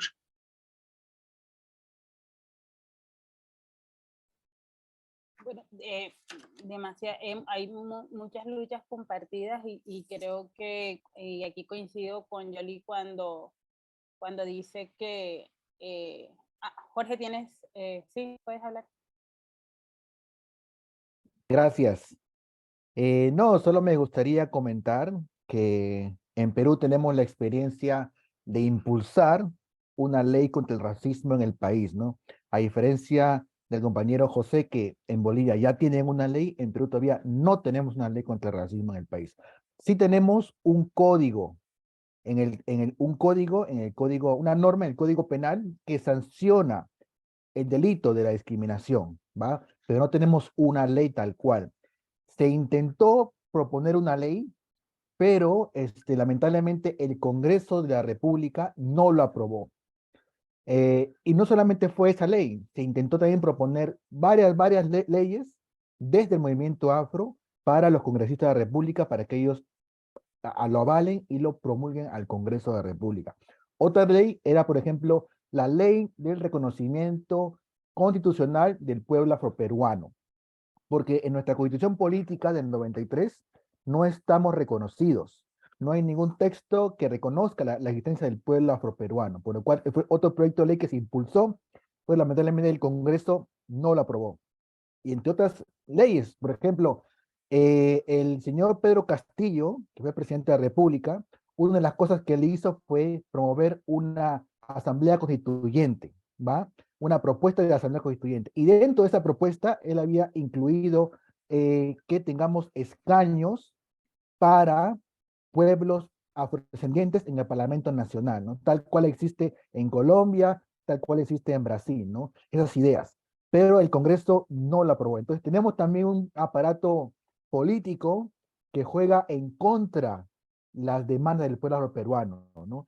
Y eso es indignante porque no nos permite avanzar en el ámbito de leyes que permitan gestionar y visibilizar estas demandas que están excluidas hace muchos años, ¿no? Eso me gustaría comentar a raíz del comentario del compañero José. Gracias. ¿no? Y muy chévere tu aporte, Jorge, porque, bueno, en Colombia tampoco la Constitución del 91 se declara como un Estado multicultural, no pluriétnico. El conocimiento a las poblaciones y comunidades negras se dio en el 93 a través de la Ley 70, que es una ley que reconoce las comunidades ubicadas en zonas rurales, pero no las comunidades urbanas, y eso nos deja en lo que vimos en la ciudad, la población afro que vive en la ciudad, por ejemplo, la lucha por el territorio es distinta, y hay una ley de no discriminación, pero es decir, en la mayoría no se toman como si parecieran casos exagerados, ¿no? O sea, como que una denuncia de por racismo termina siendo una denuncia, se ve como una cuestión exagerada, es decir, pero no es para tanto, ¿no? Es como el comentario. Y hay una cuestión que me parece que está en común también dentro de este tema del racismo, y es el tema del acceso a la educación. Y les había propuesto en la agenda, y ya con esto vamos a ir, nos faltan 2 cuestiones más, justamente la relación entre academia y activismo, pero también como la academia como un espacio en donde el estar de las poblaciones negras se ve invisibilizada. Entonces, creo que hay que problematizar esta cuestión de la academia, por ejemplo, con las poblaciones, con las comunidades y con las organizaciones con las que he estado trabajando, justamente denuncian la academia como un espacio hegemónico que también ejerce violencia hacia las personas negras. Y quisiera comenzar esta vez con Yoli.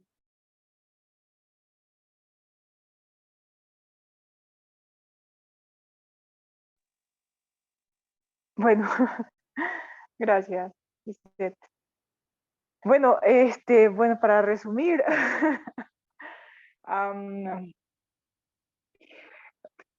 bueno, yo he sido también representante igualmente de estudiantes durante pues, mi tiempo como investigadora en formación, mi posgrado de investigación. He sido representante de estudiantes y pues a diferencia de otras localidades, por ejemplo, he tenido la oportunidad de compartir experiencias con compañeros de diferentes lugares, diferentes nacionalidades, compañeros que estudian en Flaxo, que vienen de intercambio también. Entonces, la representación tal vez no es tan activa como en Ecuador, ¿no? Y precisamente no tanto como Ecuador, porque también he tenido representación en otras instituciones, ¿no? Que no han sido, pues, del todo 100% públicas. Y ha sido quizás más, como un poco más suave. Pero pues acá, respecto a mi experiencia es, claro, o sea, tenemos voz y voto absolutamente en todo, incluso hasta en temas de contrataciones y todo. Yo pues decidí también tomar este reto porque recuerdo cuando recién llego, ¿no? A toda esta investigación, la diferencia, ¿no? Entre un posgrado de investigación y uno que sea netamente de especialización. Entonces, bueno, en temas de investigación, pues, hombre, sabemos el porcentaje de poblaciones afro, ecuatorianas, de indígenas, pero no era ninguno, ¿no? Como docente y sobre todo docentes de planta. Bueno, pero bueno, terminé de confirmarlo un día de asamblea, como no había nadie de afro ahí como docente de planta, entonces, hombre, terrible, pero pues previamente había hecho algunas investigaciones, algunas averiguaciones, porque me parecía como que, Dios mío, o sea, tanta gente que ha pasado por estas aulas, sé que somos mínimos comparados con las poblaciones mestizas o los que se consideran también blancos, pero han pasado muchas personas, y sé que son muchos brillantes también, ¿no? Por estas aulas, entonces como que, ¿por qué no hay, ¿no? Dentro de esos espacios, ¿no? Que de algún modo es sumamente importante, aunque muchas veces la gente crea que no es necesario, pero es sumamente necesario, es sumamente importante visibilizar y como se educa con el ejemplo, entonces pues tenemos que ser también un ejemplo, ¿no? Entonces desde acá tomé la decisión pues de afrontar toda esta responsabilidad de la representación, buscando también hacer una representación diferente. Soy la primera persona afro descendiente en tener esa responsabilidad. Que claro, durante esta representación también logramos pues algunas cosas, crear algunos proyectos, institucionalizar algunos proyectos como semilleros de investigación, como laboratorio de idiomas, ¿no? Que son ideas que surgen desde una mujer negra, ¿no? Desde este liderazgo, ¿no? Desde esta representación estudiantil que es sumamente importante, tan importante, o sea, si hablamos de respecto a voz y voto y a voz de poder que nos otorga la ley orgánica de educación superior, es tan importante como el de las autoridades, ¿no? Como el rector, vicerrector, y la representación de los docentes y también la representación de los estudiantes, que somos los tres estamentos que tenemos mayor, pues básicamente decidimos, ¿no? Con voz y voto el giro de la institución. Entonces, en temas en sí, por ejemplo, durante todo este tiempo de representación, así hablarte directamente, así frontalmente, que me hayan dicho como que temas de racismo,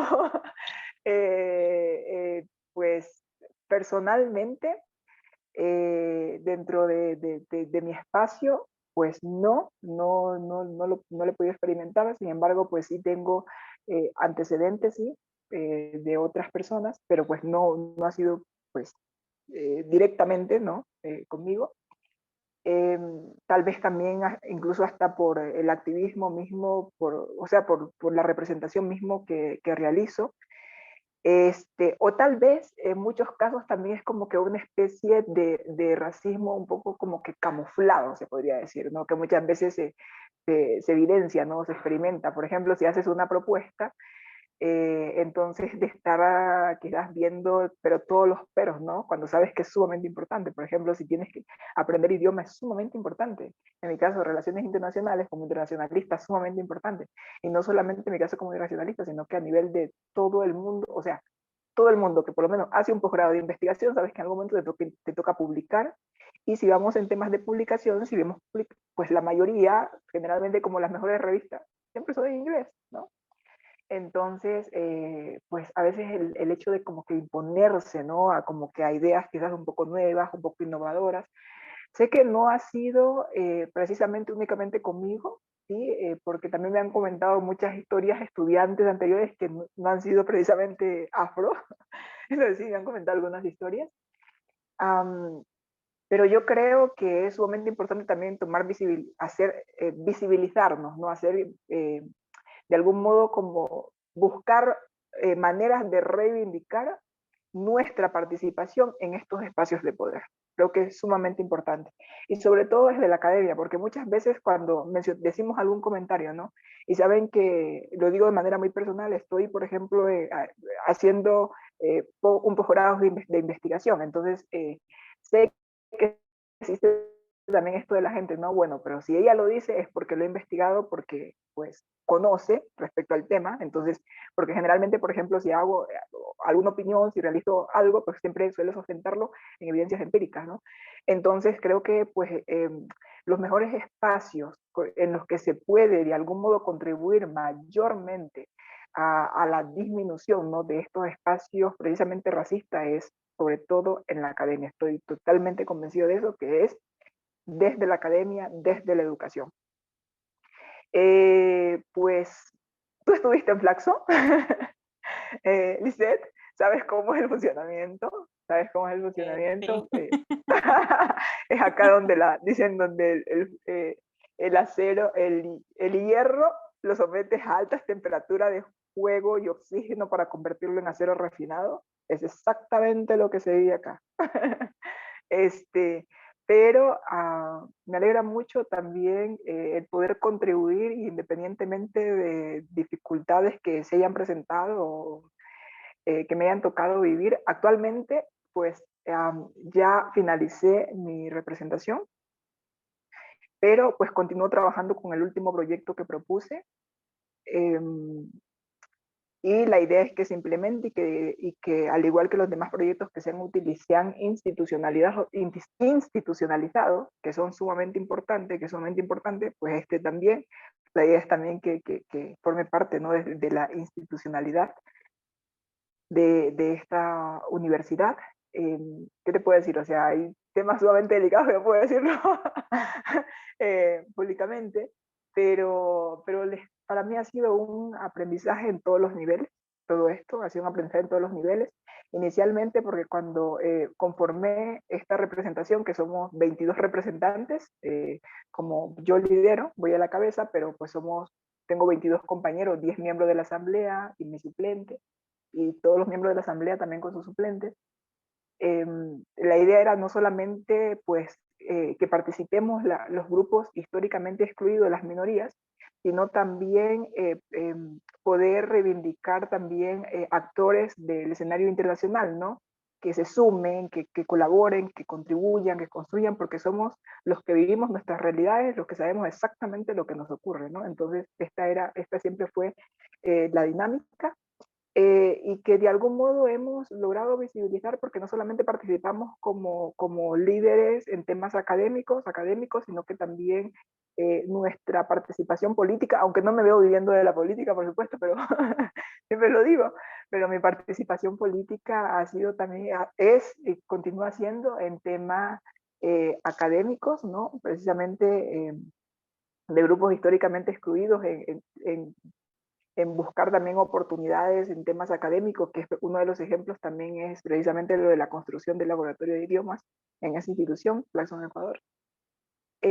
También en temas medioambientales, también soy parte de Ellas Unidos, estuvimos también involucrados en todo el tema político, en las elecciones anteriores, ¿no? Toda la dinámica, ya si se ingresan a Ellas Unidos en las redes sociales, ya verán por ahí mis videos. También en temas de derechos, ¿no? Derechos humanos de los grupos históricamente excluidos, entonces son diferentes activismos que llevamos, y en mi caso también como activista de pueblos y nacionalidades, sobre todo de grupos afro, negros. Entonces, yo, por mi experiencia, por la experiencia que llevo también como activista, yo digo, bueno, esto es como que una lucha que nunca acabará, un día llegaré a ser vieja, o tal vez llegue a vieja, tal vez muera antes, pero seguro tendrán que surgir nuevos, ¿no? En todo este activismo que considero que es sumamente importante. Generalmente, por ejemplo, hay algo que me llamaba siempre mucho la atención, y es en nuestra Constitución también está establecido el darle oportunidades a los grupos históricamente excluidos, que esto ingresan las minorías, ¿no? Indígenas, afros. Sabemos que el pueblo indígena se divide en diferentes nacionalidades indígenas como tal, como Quechua, Shuar, dentro de las fronteras ecuatorianas. Pero yo veo, o sea, los datos y digo, bueno, pero en el orden cronológico de las cosas, la realidad es totalmente distinta. Y si analizamos los datos estadísticos, son precisamente las minorías los que tienen menos educación, o sea, como básicamente menos acceso a la educación. Entonces, por eso, una vez más, repito, creo que mi compromiso, estoy totalmente convencida que las personas que tenemos acceso a la educación de calidad y que tenemos la oportunidad de estar siempre educándonos y aprendiendo y leyendo y tantas cosas, tenemos incluso mayor responsabilidad con esos grupos históricamente excluidos, ¿no? Y sobre todo pues con nuestros pueblos afroecuatorianos. Y no solamente con nuestros pueblos, sino pues a nivel un poco más macro, incluso con esas minorías. Y eso es como para resumirles un poquito de las luchas. José, te damos la palabra a ti. No, estoy totalmente de acuerdo con lo que he mencionado. Yoli. Es muy importante el poder vincular lo que es el activismo con la academia. Yo considero, bueno, al menos en mi experiencia personal, no he llegado a conocer a algún docente, alguna autoridad académica que sea afrodescendiente, pero eso es en mi experiencia. No es algo de lo que yo tenga un dato totalmente comprobado. Entonces, sí creo y me siento parte de esta responsabilidad que se siente al momento de estar teniendo una participación académica dentro de una institución. Es necesario el poder tener esa responsabilidad de llegar a tener un puesto merecidamente académico dentro de ciertos rubros.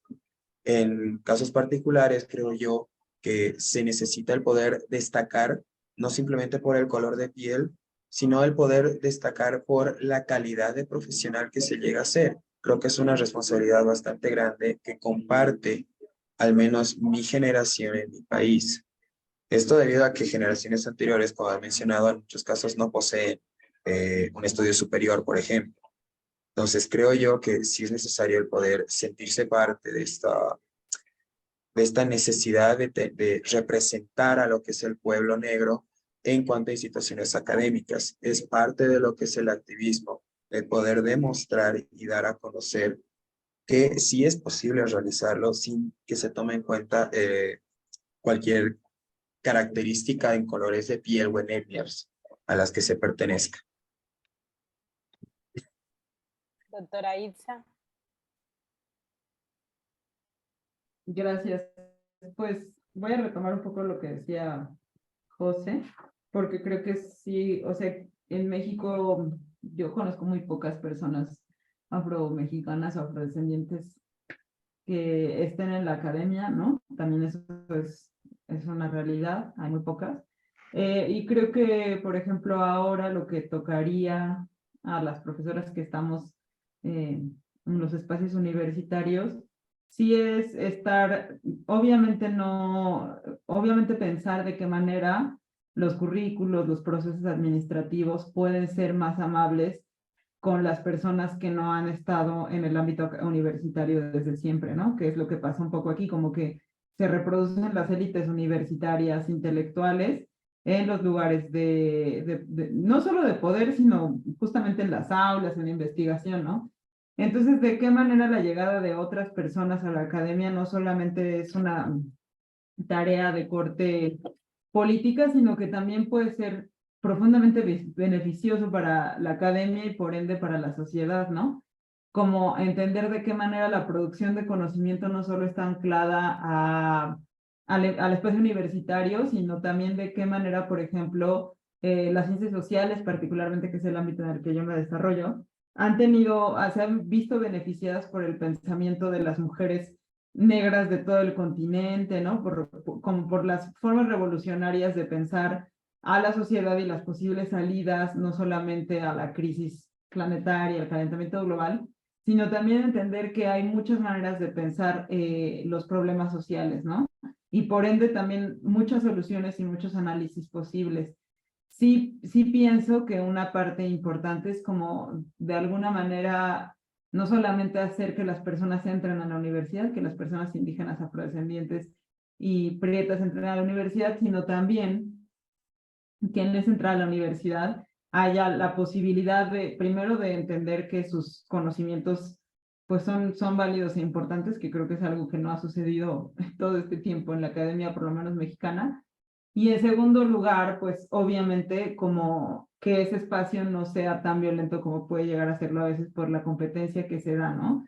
Y por las descalificaciones que se dan, justamente por el profundo racismo de pensar que la gente negra solo puede estar en la universidad como una cuota y no, como decía bien José, por sus capacidades como las de cualquier otra persona, ¿no? Que está en la universidad. Entonces creo que por lo menos ese es el ejercicio que es cuestionar, es como decir cuál es el espacio que tenemos las profesoras para poder discutir estos temas al interior de las universidades, ¿no? Y también pues pensar cuál es el sentido de las universidades, ¿no? Hay universidades, hay centros de investigación que sí digamos, su código genético literalmente es un código, o su origen genético es de la élite para la élite y la reproducción de la élite, pero hay otros espacios universitarios mucho más populares donde la reflexión no necesariamente tiene que ser para la élite, ni los posgrados, como seguramente tú lo estás viviendo en México, Lisset, tienen que ser necesariamente para la reproducción de una élite o una burocracia académica, sino también para pensar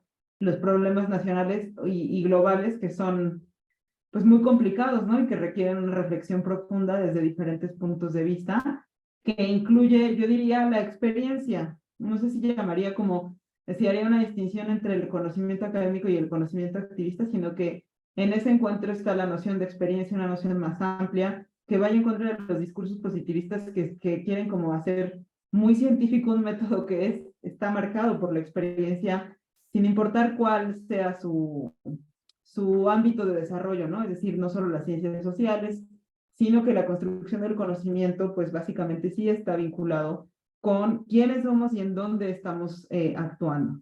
Creo que para mí eso sería como una de las cosas más importantes y que retomaría de este conversatorio, como de qué manera podemos abrir espacios para las discusiones como novedosas, las preocupaciones de las juventudes, de los pueblos pues digamos que no pertenecen a la élite, y de qué manera recibimos eso en la universidad sin sentir que estamos siendo amenazadas en nuestro nicho de trabajo, ¿no? Porque no es una amenaza, ¿no? Y creo que sí, sí, en algunos lugares sí se vive como una amenaza cuando se habla de racismo, de blanquedad, ¿no? Como de una serie de activismos, como que eso pone muy nerviosa a la gente en el espacio académico, y creo que también es una de las razones por las cuales el racismo sigue tan impregnado en los espacios académicos, ¿no? Sí, y concuerdo mucho con eso, y le damos paso ahora a Jorge para ir cerrando esta ronda. Ya, muchas gracias. Concuerdo pues con todos ustedes, igual con José cuando habla de la responsabilidad académica. Sí, el hecho de poder llegar a un espacio de élite, un espacio en el cual no somos bienvenidos a poder estar, pero lo hemos conseguido por el esfuerzo, por la participación y por la entrega, corresponde a una responsabilidad. ¿Por qué? Porque eres la persona en la cual puedes generar más oportunidades para gente atrás de ti, ¿no? De tu comunidad. Y eso genera algo de responsabilidad y compromiso para poderlo realizar.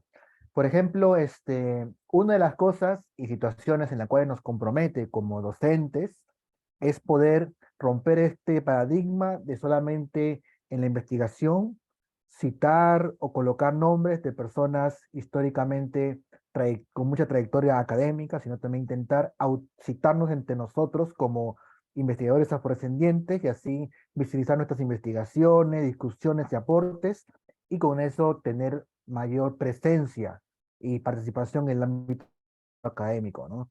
Y lo que generalmente lo que aprendí, ¿no? Era de poder identificar, cómo poder reconocer de que la persona que la cual está citando eh, es una persona también afrodescendiente, ¿no? Para poder ver de que también estamos en la academia y también podemos hacer y producir conocimiento, por un lado.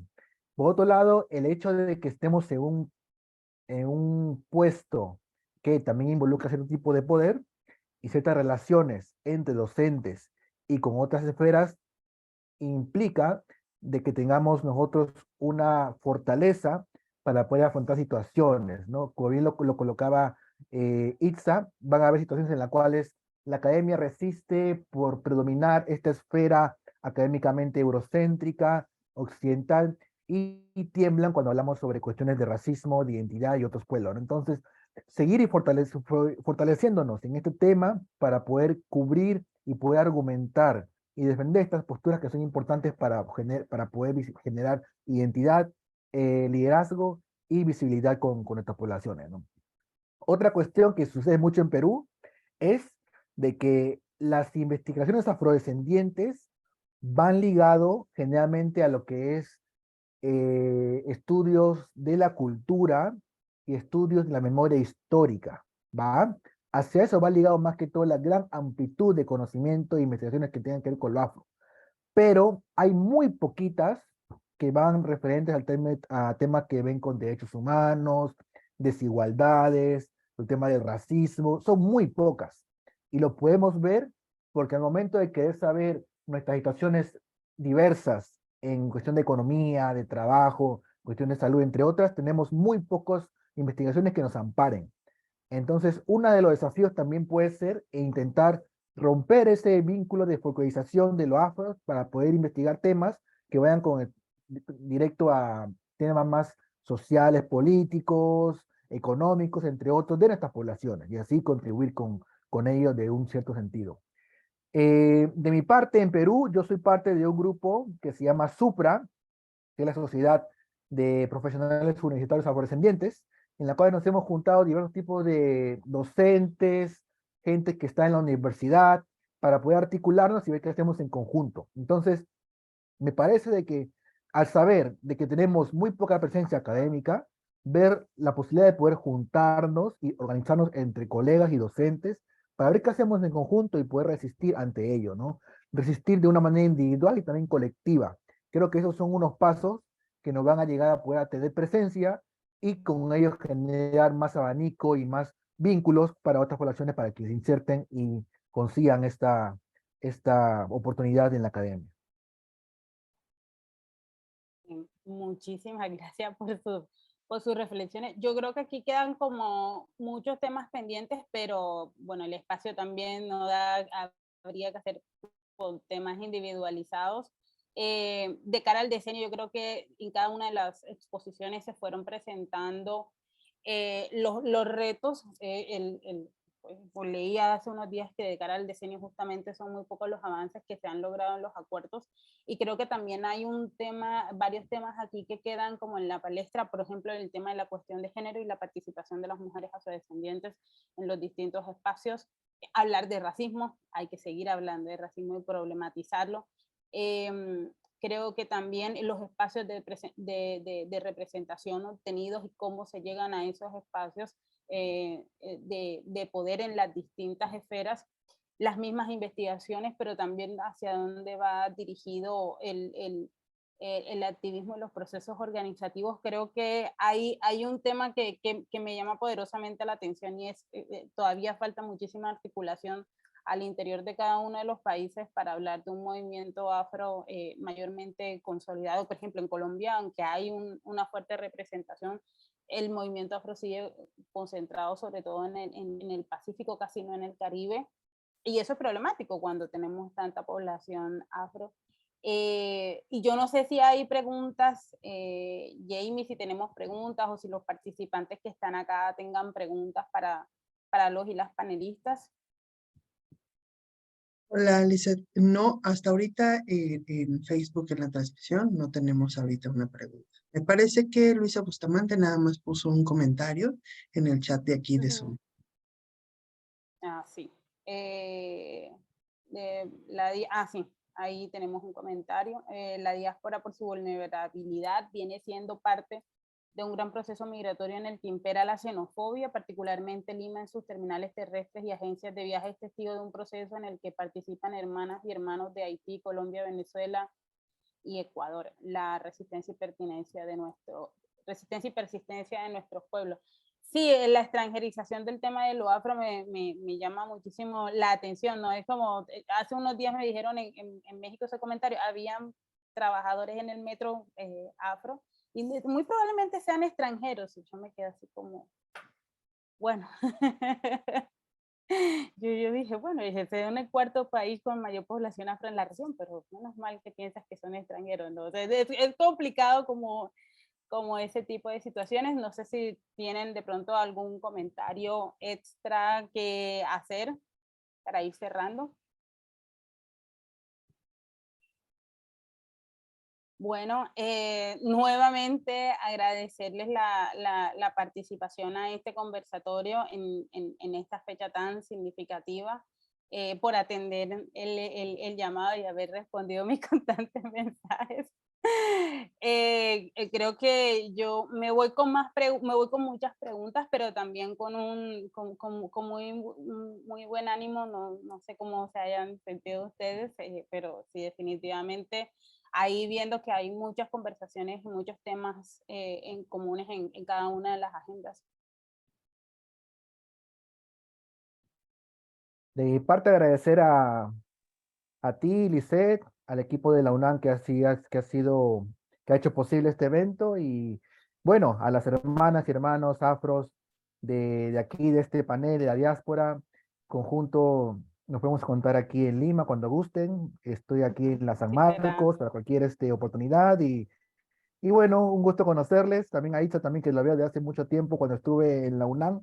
Un gusto volverte a ver, Itza, y nada, un abrazo a todos ustedes. Me gustó mucho estar acá. Muchos saludos, Jorge. Muchas gracias por la invitación y por escucharles. Muy interesante todo. Muchas gracias.